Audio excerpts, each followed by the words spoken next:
Быт и традиции финно-угорских народов через призму современности показывает выставка Национального музея Эстонии «Эхо Урала». В центре внимания, с одной стороны, окружающая среда и жизнь финно-угров вместе с традиционными строениями – коми-изба, амбар удмуртов, карельская баня, самский чум, лесной лагерь хантов.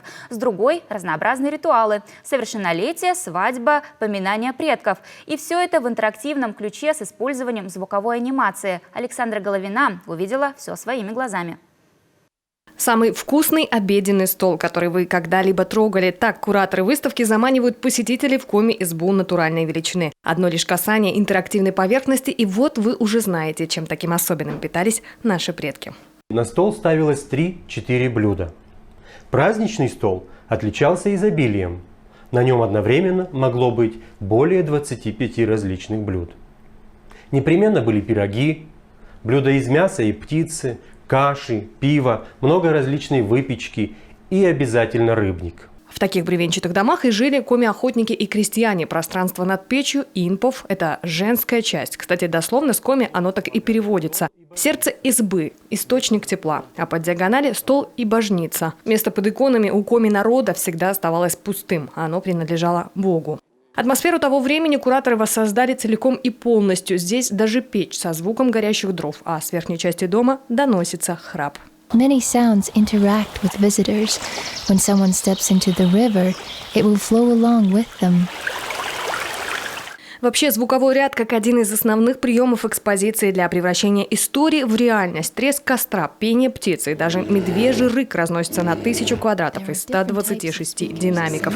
Кроме того, здесь можно сравнить звучание некоторых древних слов уральской группы языков. И они, конечно же, порой очень схожи.